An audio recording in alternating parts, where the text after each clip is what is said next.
Why do so many businesses hit a ceiling, even when they're doing everything right? And here's the real question.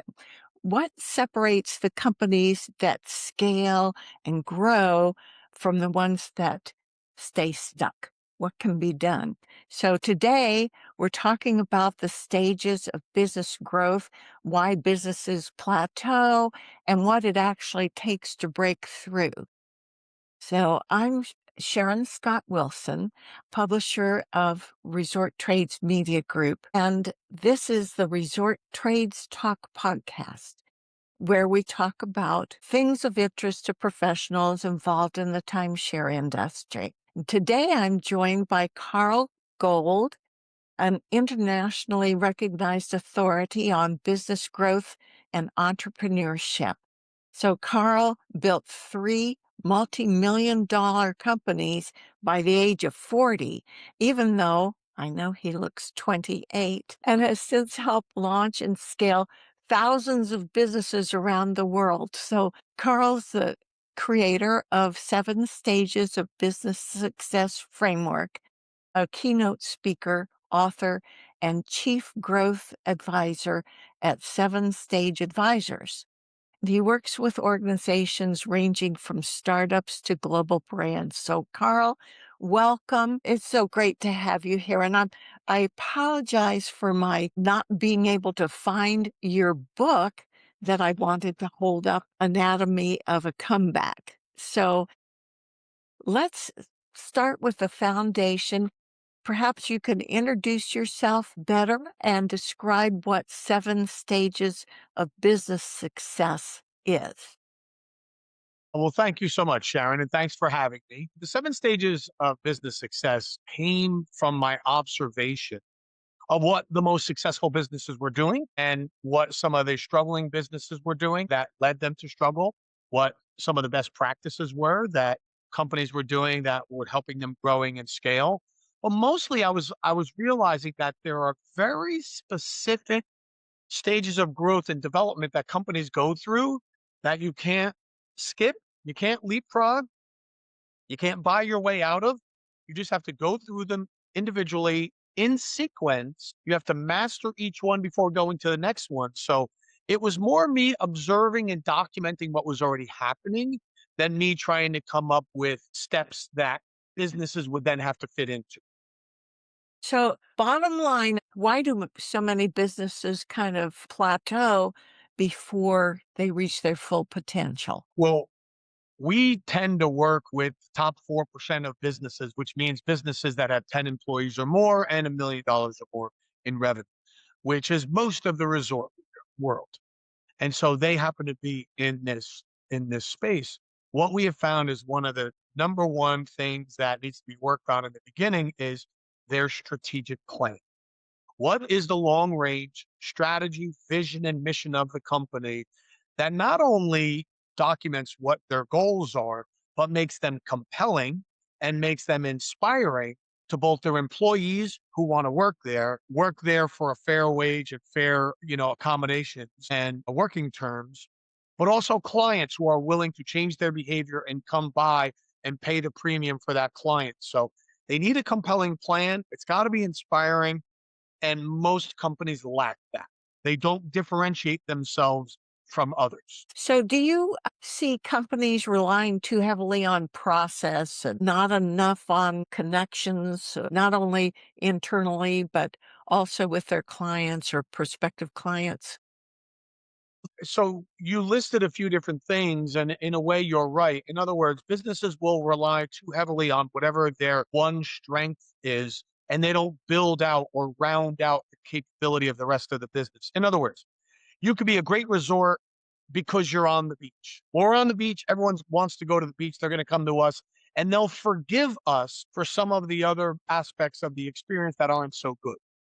So they'll rely on the fact that they're on the beach, and that's fine until a competitor comes on the beach next to them and does pay attention to the other aspects of the experience. And then all of a sudden that we're talking about that one resort on the beach and saying, they used to be really good, but I think they lost their edge.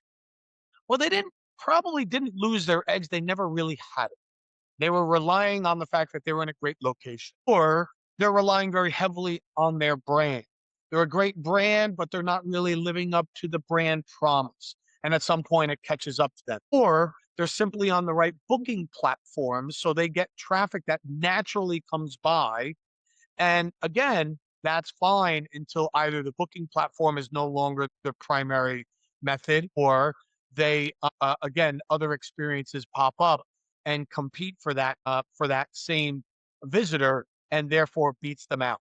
So they tend to lean too heavily on a strength, and they disregard the other areas of the business that need to be worked on, so they are also at the level of the brand image that they need to be. Yeah. Well, quick pause. I wanted to just say to our viewers, if you're finding this conversation interesting, you want to delve deeper into this type of material, please subscribe to the Resort Trades channel and go to our website, resorttrades.com, and subscribe to either print or digital magazine. It's all free. So, Carl, you talk about the difference between owning a job and building a suitable business. So, what's the distinction and how can someone tell which one they've actually built? It's a great question because most businesses start out as an owner operator type business. In other words, you open up a hotel, you own it, you run it, or you have a service business, you are the service provider. That's owning a job. It's self-employment. I work for myself. I kind of work by myself too. For example, an attorney or an accountant or a consultant could be a masseur, or it could be a doctor, or, somebody who is actively fulfilling the order once it's placed. A business is when you build a system based on core principles, based on certain processes, where you are building a machine or an engine that runs and other people can run it. So, in other words, you're not the host or hostess at the restaurant anymore. You created a system for how you want the clients to be greeted, and someone else can do that now. You're not the chef in the kitchen. You've built out what the menu is. You've built out all the processes. You have a training program, and you have distributed the tasks between the sous chefs and the prep chef and the head chef and the other kitchen help that are required in making and delivering that meal. You're not the server anymore either.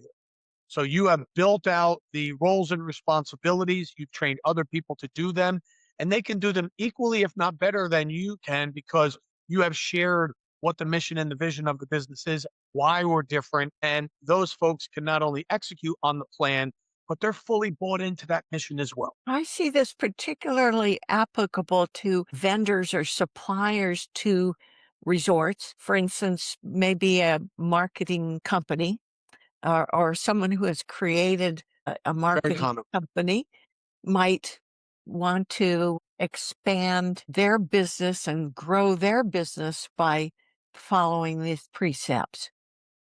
Yes, that's a really good analogy, because sometimes you'll hear, when in an owner operated business, they'll say, well, when you call us, you get an owner on the phone. Right. Now, the reason they're saying that is they're saying you can trust that when you call our location, somebody who can make things happen is answering the phone. It doesn't matter that the clients don't care if it's the owner. They just care that do things get done? Do you Yeah. keep your promise, or do you at least try your best to keep your promise? And they know the owner will do that. The real test is, do you put an owner's mentality, and do you empower your team and enable your team to solve problems like an owner? Because, a company does not rise to the people and the goals.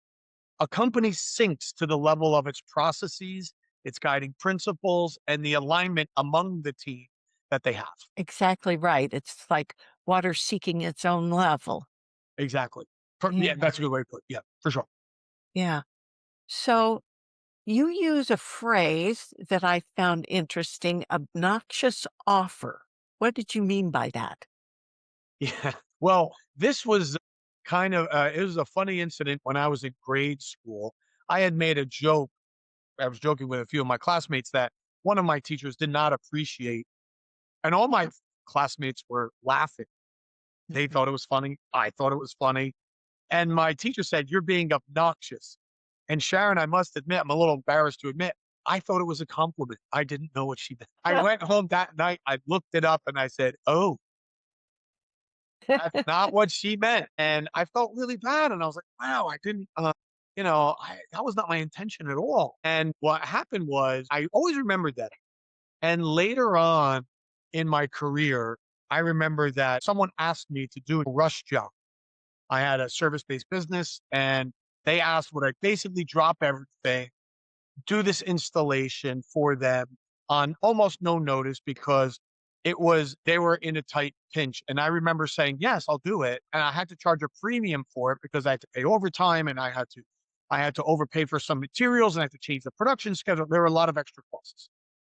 And so I told the guy, yes, I'll do it. I met him in his office and I said, and he looked at my proposal and he said, your pricing is obnoxious. He goes, you can't do this. And I was 19 at the time. I didn't know a lot about business.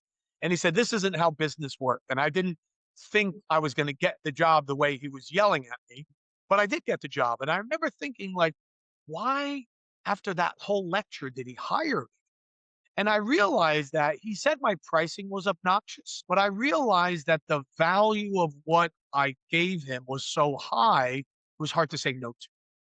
And so that always stuck with me. And internally, we have something called the obnoxious offer. And we ask ourselves, are we being obnoxious enough in value? And are we charging the premium price that it deserves? And so obnoxious offer was always something that was internal. It was just among our team.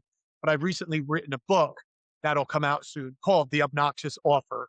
And now it's a qualifying question to find out among our team, are we driving enough value and are we priced properly for that value? That's a great concept because I know often, probably in timeshare business and also vendors and suppliers to resorts kind of equivocate.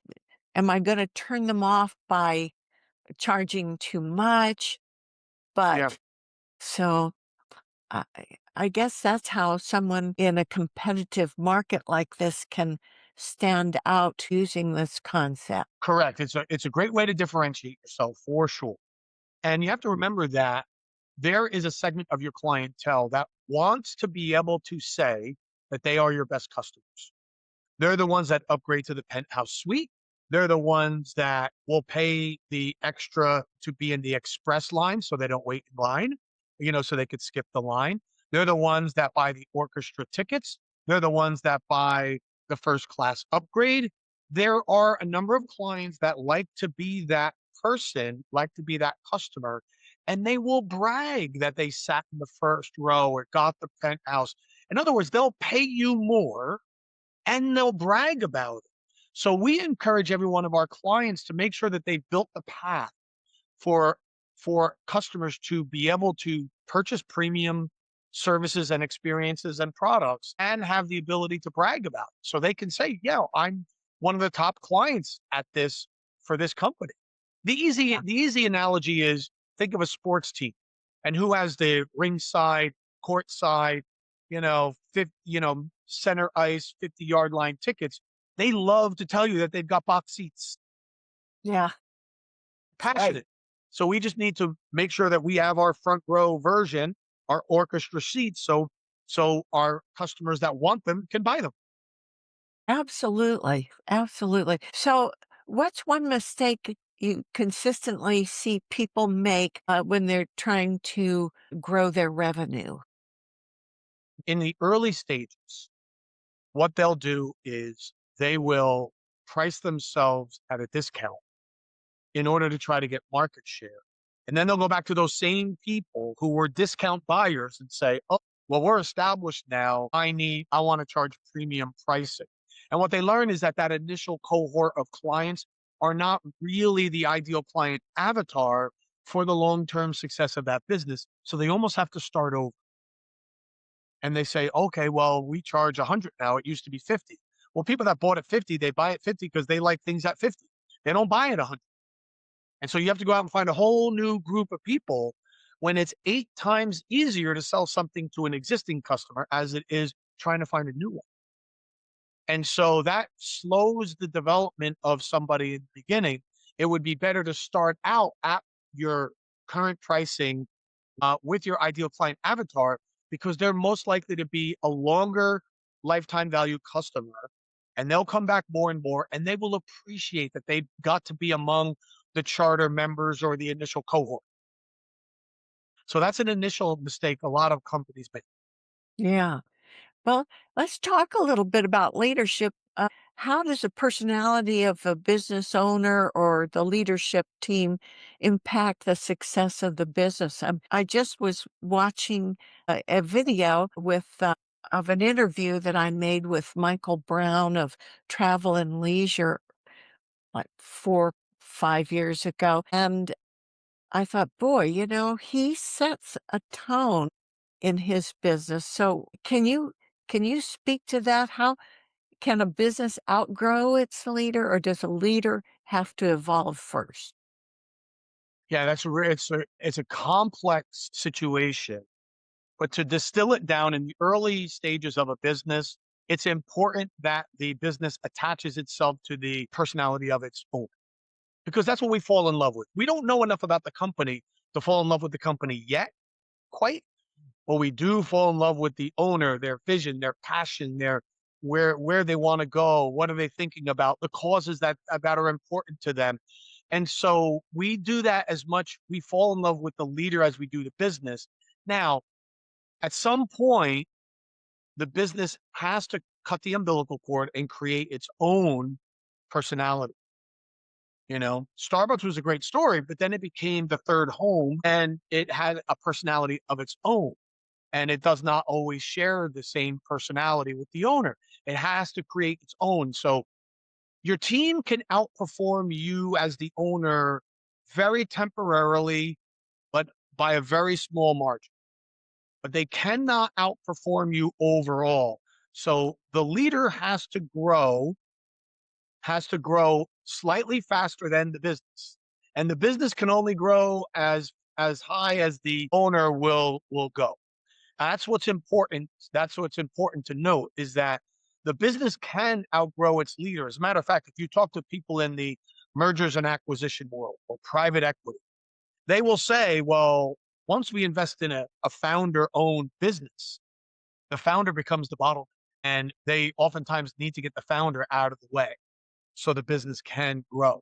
So it's Mm, very, very common for the business owner to become the bottleneck in a business. Yes. yeah, that's amazing because, well, I'm just thinking of the big timeshare companies, and yes, they all have strong leaders. But I think of Hilton, for instance, Hilton Grand Vacations managed to the leaders step back and, focus on their staff and team members a lot. Is that kind of where we're going with this, or am I way off base? No, I think you're right on track. What you're saying is true. And look, in the beginning, in the first 3 stages of the 7 stages, your systems are going to be minimal. This sounds counterintuitive. You're like, wait a minute, Carl, you just said systems. Yes, in the very beginning of a business's growth, the systems are minimal and you are a personality driven business. In other words, you have people that wear multiple hats. They bought into the mission and vision and they get it. I ran the New York City Marathon twice. It is a volunteer organization. They can't afford staff. So what they find are uber enthusiastic people who believe in the mission of a marathon and who have all run a marathon before. And so they get it. And they say, we want to give the great experience here. So they have a few things they could train you on, but they're relying on your knowledge, experience, and enthusiasm to carry the day. But then at some point, if you were going to run a business that all it did was marathons, you would have to get system and process driven people in place so they could duplicate the experience each and every time. So not too many systems early. That's the growth part. When it's time to scale, and go from I do a marathon to we are a marathon business, that's when the systems and processes have to kick in. Hmm.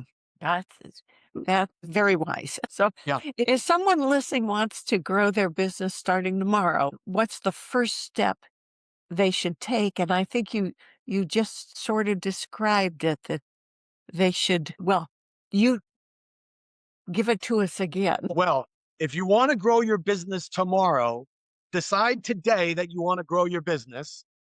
Tomorrow, the first thing is you want to look at your strategic plan and say, is this compelling? Would employees want to run to me to work for me? Would clients want to run from where they're going to me to patronize my offerings? And if the answer to that is yes, I'm willing to put that effort and energy into it, then that's the first great step. All right.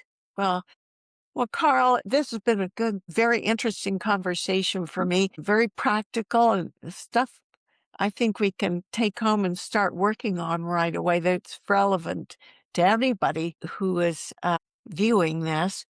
For those who want to learn more about your work, how can they get a hold of you? What's your website, etc.? Although Sure. we'll put this in the notes in the description. Sure. Well, the best way to get in touch with me is go to my personal website, carl360.com. CARL360.com. And that's the best way for us to intersect. That's great. Well, thank you so much, Carl. And It's I'm my pleasure. sorry for my contributing some confusion as we began, but thank you. And to our viewers, thanks for visiting us on Resort Trades Talk Podcast. You'll find links to Carl's work and additional resources in the show notes. And don't forget to subscribe to the Resort Trades YouTube channel. Sign up for our e-zine Resort Trades Weekly by going to resorttrades.com. I'm Sharon Scott Wilson. Thanks for watching, and we'll see you next time.